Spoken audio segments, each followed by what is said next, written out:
Okay, let's unpack this one. Imagine you've got this document, right? Declassified. From 1972. It's stamped secret and restricted handling. Hmm. And it's not like about huge geopolitical shifts directly. It's shorter, cryptic almost. Just Yep. a message about a really unlikely trip involving some, well, very well-known Americans. So our mission today is to dive into just this one cable and see what it tells us, what surprising things it reveals. Yeah, it's fascinating, isn't it? How much you can get from a single document sometimes. This one's dated July 7th, 1972. It says site headquarters. That's Intel speak, basically their main office. And it gives you this really direct window into how they were monitoring things back then, specifically, keeping tabs on unauthorized contacts. Right. So who are these travelers, the ones getting this secret memo treatment? Yeah. Because the name at the top, well, it jumps out. It really does. The core detail here is that trade union representatives James Hoffa, Harold Gibbons, and William Taub were invited. Invited to visit the DRV, the Democratic Republic of Vietnam, North Vietnam, for a week. They were supposed to leave the U.S. around July 1st or 4th, 1972, and pick up their visas either in Vientiane or Paris.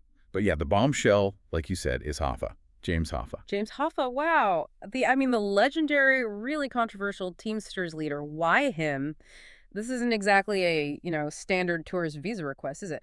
What else does the document tell us about these guys, especially like their connections or previous trips? Exactly, and this is where it gets really interesting. The document notes Hoffa well known, which, yeah, is a bit of an understatement. And importantly, Harold Gibbons identified as International Vice President Teamsters Union. It says he had already traveled DRV March 72.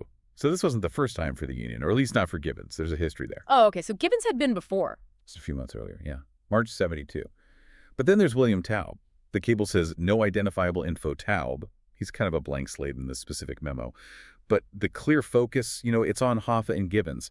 That prior trip by Gibbons hints at something, maybe an ongoing channel. Or maybe the DRV saw them as strategic contacts. That previous trip, yeah, that does change things. It makes it feel less random, more deliberate. Like maybe some kind of unofficial engagement was already happening. I mean, what would be the reason? Why would North Vietnam invite these powerful American Union guys, especially during the war? And why would the Teamsters even consider going? Does the cable give us any clues there? Well, the cable itself doesn't spell out the why. That's the million-dollar question, isn't it? But you can speculate, right? From the DRV side, maybe it was strategic. Try to influence American public opinion through the unions. Or open a back channel. Maybe just for propaganda. For the union?